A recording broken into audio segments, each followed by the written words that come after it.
আগরতলার ঐতিহ্যবাহী উজ্জয়ন্ত প্রাসাদের অন্দরমহলে অবস্থিত মঙ্গলচণ্ডী মন্দিরে মঙ্গলবার ধর্মীয় উৎসাহ উদ্দীপনার মধ্য দিয়ে সম্পন্ন হলো বৈশাখ মাসের শেষ মঙ্গলচণ্ডী পুজো। 28শে বৈশাখ বছরের শেষ মঙ্গলবারকে কেন্দ্র করে সকাল থেকে মন্দির প্রাঙ্গণে ভক্ত ও পুণ্যার্থীদের উপচে পড়া ভিড় লক্ষ্য করা যায়। হাতে পুজোর ডালি নিয়ে সারিবদ্ধভাবে দাঁড়িয়ে অসংখ্য নারী পুরুষকে প্রার্থনা ও পূজার্চনায় অংশ নিতে দেখা গেছে। স্থানীয়দের বিশ্বাস, এই পবিত্র দিনে মঙ্গলচণ্ডী মায়ের চরণে প্রার্থনা জানালে পরিবারের সুখ ও সমৃদ্ধি বজায় থাকে। ঐতিহাসিক প্রেক্ষাপট অনুযায়ী ত্রিপুরার রাজপরিবারের অন্যতম বিদুষী মহারানী তুলসীবতী দেবী স্বপ্নাদেশ পেয়ে এই মঙ্গলচণ্ডীর ঘর প্রতিষ্ঠা করেছিলেন। সেই প্রাচীন সময় থেকে রাজবাড়ির অন্তর্মহলে প্রতি বছর বৈশাখ মাস জুড়ে ধারাবাহিকভাবে এই বিশেষ পূজা পালিত হয়ে আসছে। বংশ পরম্পরায় এই রীতি আজও তার নিজস্ব মহিমায় ভাস্বর। স্থানীয় জনগণের কাছে এই পূজার ধর্মীয় ও সাংস্কৃতিক গুরুত্ব অপরিসীম।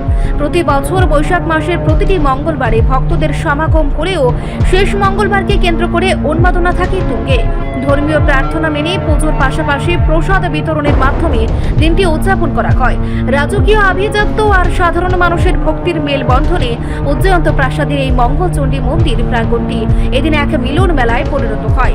সব মিলিয়ে এক বিশেষ আধ্যাত্মিক পরিবেশের মধ্য দিয়ে সমাপ্ত হলো এই বছরের ঐতিহ্যবাহী শেষ মঙ্গলচণ্ডী পুজো। এটা মঙ্গলচণ্ডী পূজা, এটা আজকে 500 বছর থেকে বেশি পুরানো হয়ে গেছে এবং বহু বছর ধরে চলে আসছে। আমাদের রাজধানী স্থানান্তরের সঙ্গে সঙ্গে মার মন্দিরও স্থানান্তরিত হয়েছে এবং সমস্ত দেবাসন মহারাজ সরকারের হাতে যখন হস্তান্তর হয়েছিল, ত্রিপুরা হস্তান্তরের সময় সমস্ত দেবাসন দিয়েছিল, বলেছিল যে আমার দেবাসন যেভাবে চলছে এইভাবেই চলবে, কিন্তু এই মঙ্গলচণ্ডী মন্দিরটা দেয়নি।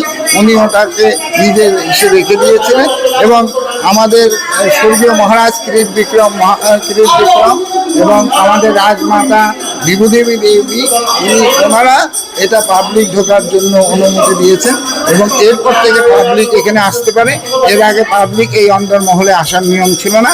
এখানে শুধু রাজা মহারানীরাই এসে পূজা দিত এবং তাদের উদ্দেশ্যে এবং তাদের মঙ্গলার্থে এই পূজা হতো এবং সবার রাজ্যবাসীর মঙ্গলার্থে এই পূজা হতো।